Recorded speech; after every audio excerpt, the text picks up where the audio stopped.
Shalom, good morning to all.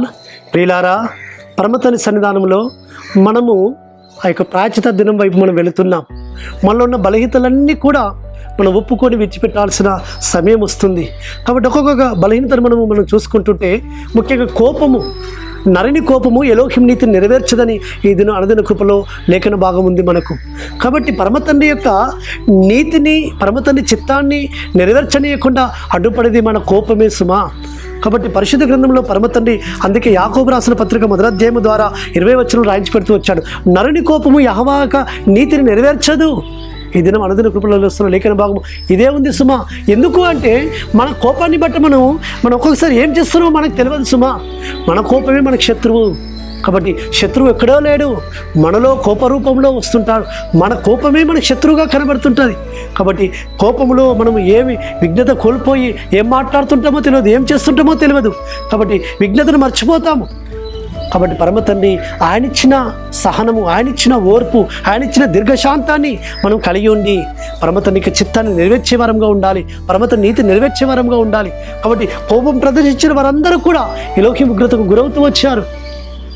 కయ్యను తన కోపాన్నంతా ప్రదర్శించాడు. తన తమ్ముడైన హేబేలు మీద చంపుతూ వచ్చాడు. కోపంలో ఏం చేస్తూ వచ్చాడో తెలియలేదు. తన తమ్ముడిని చంపాడు. తద్వారా ఎలోహిం యొక్క శాపము, ఎలోహిం యొక్క ఉగ్రత ఆయన మీద కుమ్మరింపబడుతూ వచ్చింది. కాబట్టి దేశదిమ్మరుడై తిరుగుతూ వచ్చాడు, అడవుల వెంబడి తిరుగుతూ వచ్చాడు, ఆ భూమి శపింపబడుతూ వచ్చింది. కాబట్టి ఆ విధంగా పరమతండ్రికి ఉగ్రతకు గురవుతూ వచ్చాడు, శాపానికి గురవుతూ వచ్చాడు. ప్రియులారా, కోపం ఎప్పుడు కూడా పరమతండ్రి నీతిని నెరవేర్చనీయదు, ఆయన చిత్తాన్ని మనం జరిగింపనీయదు. కాబట్టి కోపపడకుడి. ఒకవేళ కోపపడితే సూర్యుడు అస్తమించే లోపే మన కోపాన్ని మానుకొని మనం సమాధాన పడాలి. అదే మాదిరిగా పరమతండ్రి యొక్క వాగ్దానం ఉంది. పరమతండ్రి దీర్ఘశాంతముతో ఉన్నాడు. ఆయన దీర్ఘశాంతంగా ఉన్నాడు. మనం దీర్ఘశాంతంతో ఉండమని సెలవిస్తున్నాడు. దీర్ఘశాంతంతో ఉండండి. కాబట్టి దీర్ఘశాంతము న్యాయాధిపతిని ఒప్పించవచ్చును.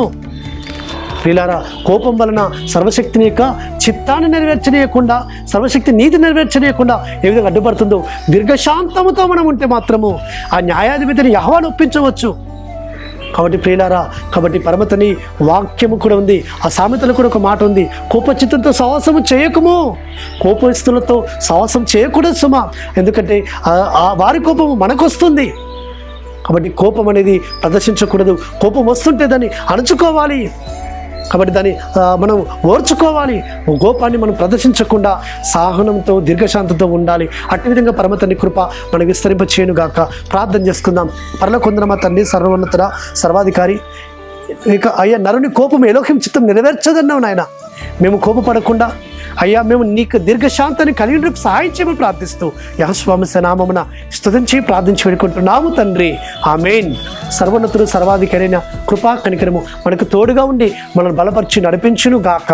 ఆమేన్.